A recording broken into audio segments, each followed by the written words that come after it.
Nshuti bakunzi ba Kigali House, nk'uko mubimenyereye dutangira tubasuhuza umunsi ku munsi. Twongeye kubasuhuza tubifuriza kugubwa neza kandi tubifuriza kugira Imana n'amafaranga. Mumenyereye ko dukunda kubereka inzu zo kugura, ariko sometime tukabavangiramo ibibanza n'amazu yo gukodesha.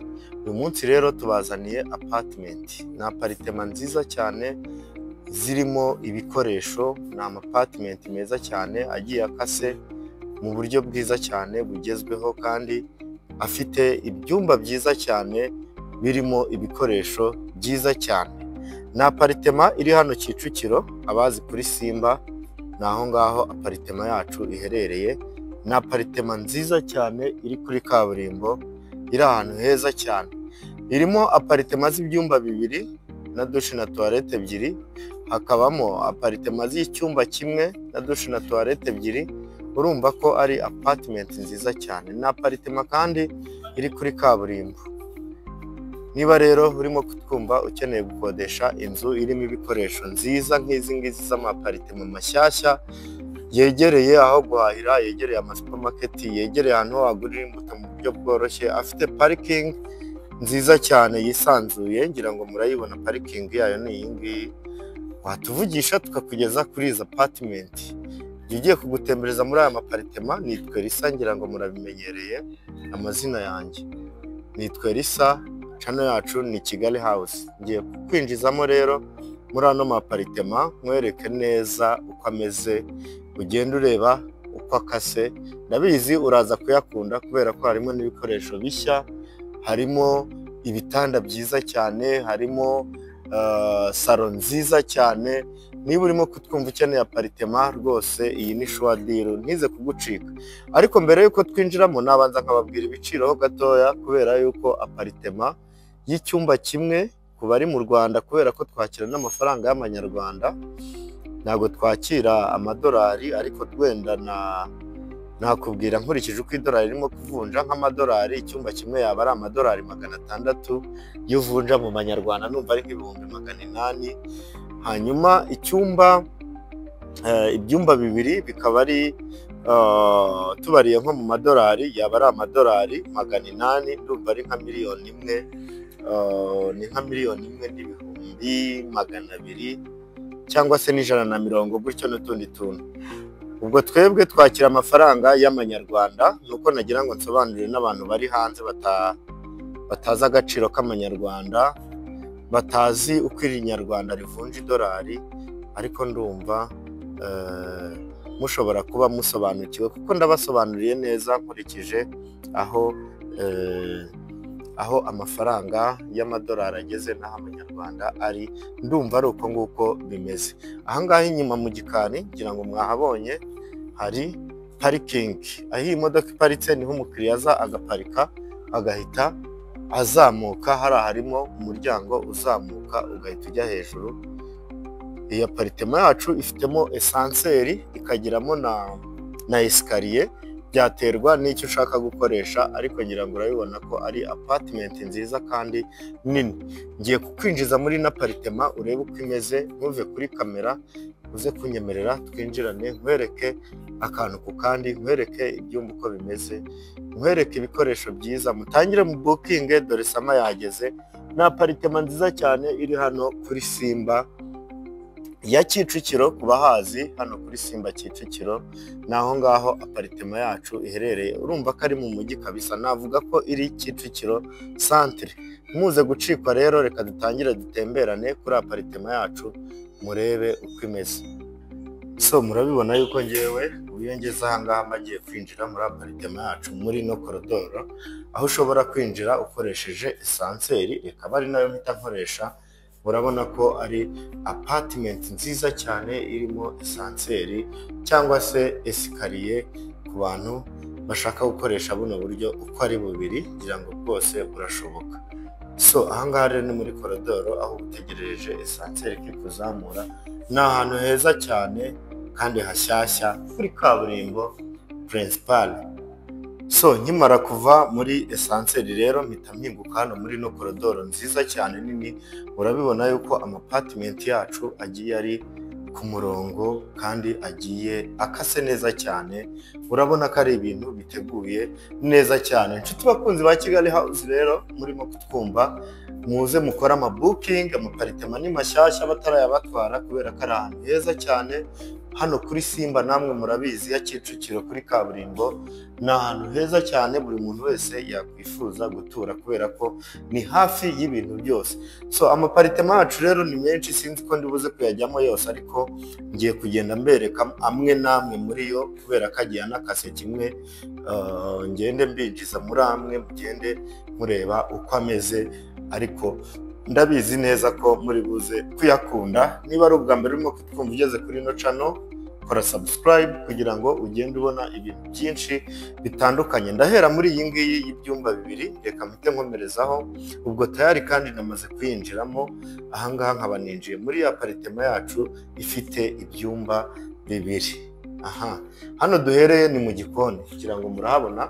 Iki ni igikoni cy'iyi apartment, ni cyashya, nk'ubu nka firigo ntibarayishyiramo ariko irahita ijyamo kuko ayo murayibona ko irimo. Hanyuma ino side ya hano niho dusanga salo, nayo iri buze kuba yakira hano salamanje, nayo barayishyiramo kuri ino side.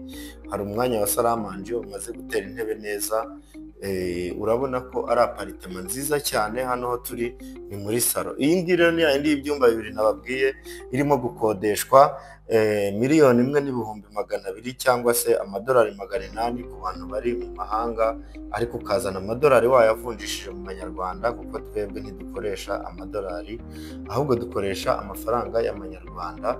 Urumva yuko uri bufate amadolari 800 ukayavunjisha ukatuzanira amafaranga yavuyemo. Ngira ngo urabibona rero yuko hano ari muri salo y'iyi nzu ya mbere ninjiyemo. Ni salo nziza iriho akameza keza, ni salo ifiteho TV stand, ikagiraho televiziyo nziza ya smart TV. Urumva ko ari ibintu bisobanutse. Ngira ngo iyi nzu urimo urayibona neza.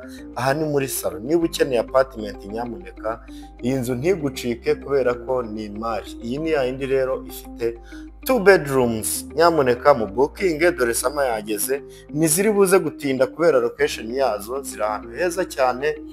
Ndi sure yuko zitari buze gutinda ku isoko. Reka duhite twinjira mu byumba rero murebe uko bimeze. So nyinjira aha, ubwo mumaze kubibona yuko mise ninjira muri iki cyumba cya mbere.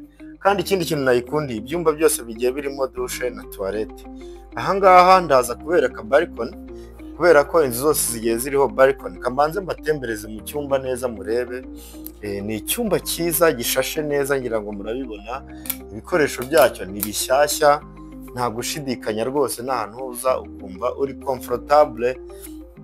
Ndebera icyumba nawe ukuntu kingana. Ni icyumba cyiza cyisanzuye, plafond ni gypsum, ngira ngo murabibona. Iki ni cyo cyumba kandi gitoya kirimo, kubera ko ikindi ni kinini cyane. Urabona nawe kari sawa cyane.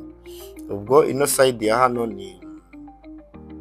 iki ni icyumba cya mbere, murimo murakibona ko ari icyumba cyiza kandi kinini gishashe neza. Gifitemo douche na toilette hano kuri ino side ya hano, ariyo yiyi ngiyi. Urabona yuko gifitemo na shower n'ibintu byose. Toilette nziza nini yisanzuye, atari za zindi zifunganye. Urabibona neza ko ari inzu isobanutse. Iyi ni aparitema y'ibyumba bibiri. Iki ni icyumba kimwe maze kukwereka. Reka mpite nyaruka nkwereke n'icya kabiri, ariko ndahera hano kuri balcony yacyo. Reka mbanze nkwereke na balcony y'iki ngiki urebe uko imeze, ariko nayo ni balcony nziza cyane. Ngaho ndebera wiyicariye hano kuri ino balcony, urimo kwifatira fresher cyangwa se umuyaga mwiza cyane uturuka hano muri ibi biti. Urabona ko ari ibintu byaba ari byiza kandi cyane. Reka dukomeze mu cyumba cya kabiri. Ahangaha rero niho dusanga uyu muryango utwinjiza mu cyumba cya kabiri, ari nacyo cya principal cyangwa se chambre principale y'iyi apartment. Wow, ngaho ndebera ino chambre principale uko ingana. Ni chambre principale nini cyane yisanzuye. Ndebera plafond, urabona ko ari ahantu hatuje kandi nakunze ukuntu hari quiet. Nubwo ari kuri kaburimbo nini, ariko ntiwanabyumva kubera ukuntu hatuje. ni heza cyane kandi ni kuri kote yo hejuru ku bantu bakunda upstairs. Ndebera nawe igitanda, iki ni igitanda cyo muri chambre principale y'iyi nzu yacu. Urabona ko ari ibintu byiza cyane kandi bisa neza. Ubu rero ahangaha urabibona yuko harimo umwanya munini cyane uhagije wisanzuye. Nkwibutsa ko iyi nzu ni ya yindi iri hano Kicukiro centre aho bita kuri Simba. Urabona ko ari sawa kandi cyane. Iki cyumba kandi gifitemo dushe na toilette ariyo yiyi ngiyi, nayo urabona ko ari ibintu biteguye neza kandi cyane, amamira meza, amatoilette meza cyane. Umva, iyi nzu rwose ntigucike. Nyamuneka niba ushaka gutura ahantu hafi heza, iyi nzu igucitse nababara kuko kukubonera indi byangora iri hafi. Aya apartment yacu nkwibutsa ko ari mashyashya. Reka rero mpite nkomeza nkwereke no mu yindi nzu, ngira ngo iyi ngiyi umaze kuyibona. Tukiva aha ngaho turahita dukomereza ku nzu y'icyumba kimwe na salo. Reka nayo nyibereke ba bantu baba bafite vakanse ari nk'umwe ashobora kwifatira kino cyumba na salo kuko ni cyiza kandi kirahendutse. Ubwo njye nkaba nakinjiyemo tayari. Ahangaha ni muri salo, urabona ko kirimo n'intebe rwose zifatika, abantu bane bashobora kwicara bakagubwa neza. Ni icyumba giteguye neza kuri ba bantu bakunda inzu ntoya. Iyi nzu rwose ntiyagucika kubera ko ni icyumba cyiza cyisanzuye, kirimo intebe nziza, kikagiramo televiziyo nziza, kirimo igikoni cyiza cyane. Iki cyumba kirimo kirakodeshwa ku bihumbi 800 by'amanyarwanda cyangwa se amadolari 600 ku bantu bari hanze badafite amafaranga y'amanyarwanda, nubwo bagera hano bakavunjisha bakaduha mu manyarwanda, ariko urumva yuko musobanuriye neza kugira ngo wumve uko bimeze. Iki cyumba ni amadolari 600 ku kwezi cyangwa se ibihumbi 800 by'amanyarwanda, tukagukorera kontara yawe ugahita ubamo. Nkwibutsa ko dufata amafaranga y'amanyarwanda tudakoresha amadolari hano.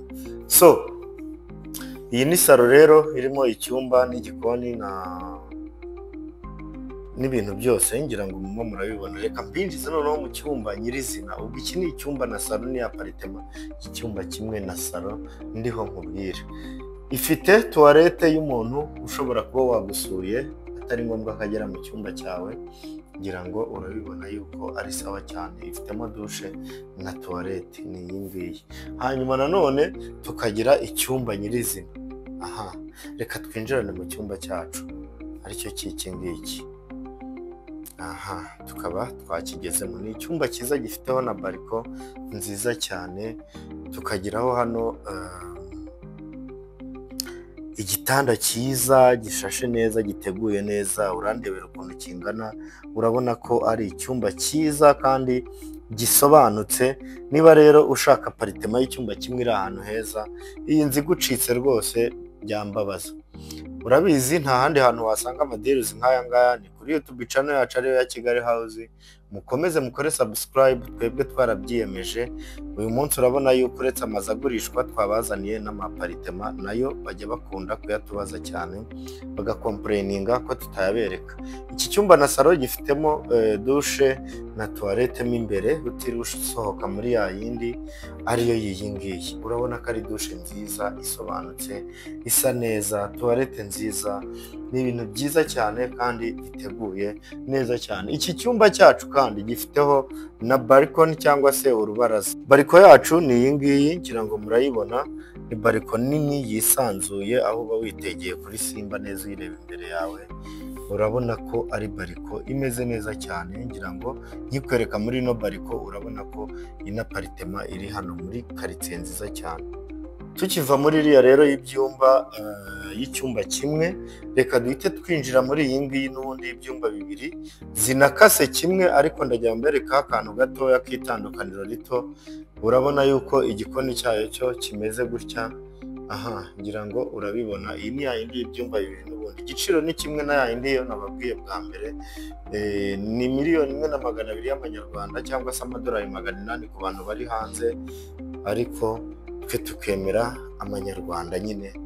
Of course turi mu Rwanda, ntabwo dukoresha amafaranga y'amanyamahanga kandi n'ayacu afite agaciro.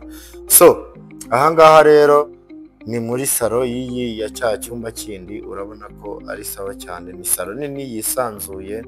Ubwo uje ushobora guhitamo ya yindi yo nahereyemo nkwereka, cyangwa ugahitamo iyi ngiyi kuko zose ziracyari available, byaterwa nawe. Urabona ko intebe zisa naho kara itandukanye, ushobora gukunda izi cyangwa undi agakunda ziriya, byaterwa. Niyo mpamvu nawe mpisemo kuyikwereka, nkwibutsa ko iyi nzu ari nshyashya, nta muntu uraturamo. Reka mbanyurireho gatoya kuri ntuza mu cyumba murebe uko hameze, ariko byose ni byiza cyane. Aho dusanga hano aho dusanga icyumba cyiza cyane, ngira ngo murakibona, ni iki ngiki. Tugasangamo hariya bathroom nayo nziza nyine yisanzuye, imeze neza cyane. Bathroom yacu ni iyi ngiyi. Iki ni icyumba cy'inzu yindi mberetse. Hanyuma hano hakaba hari ikindi cyumba nyine, aha ni iki ngiki, ngira ngo urabibona neza. Aha, iki cyumba nacyo kigakoresha ino dushe na toilette, ngira ngo diferanse ntoya irimo murayibonye. Wowe uje mbere wafatamo iyo ushaka, kubera ko zose ziracyari available. Nshuti bakunzi ba Kigali House rero, murimo kutwumva, mutuvugishe cyangwa se mutwandikire tubageze kuri aya apartment, mukore booking hakiri kare. Nkwibutsa ko uzajya usanga salamanje irimo, ibikoresho byose n'ibyo utarimo kubona hano birimo byose, nuko ari nshyashya aribwo bakirimo kuzokipa. Nuko mfashe iya mbere kugira ngo mpabagerere, mbereke aya apartment batarayamara, kandi muba mukeneye amaparitema ari muri location nziza. Mwatuvugisha rero tukabageza kuri zino aparitema, mugatangira kwikorera amabooking, ubundi mukiturira neza, mutuye ahantu hameze neza cyane. So mutuvugishe rero, cyangwa mutwandikire tubageze aha hantu, mukore booking. Ibindi tubifurije kugira umunsi mwiza no kugubwa neza no guhirwa mu byo mukora byose. Ibindi Imana ikomeze ibaha amafaranga, ibahaze n'uburame. Murakoze.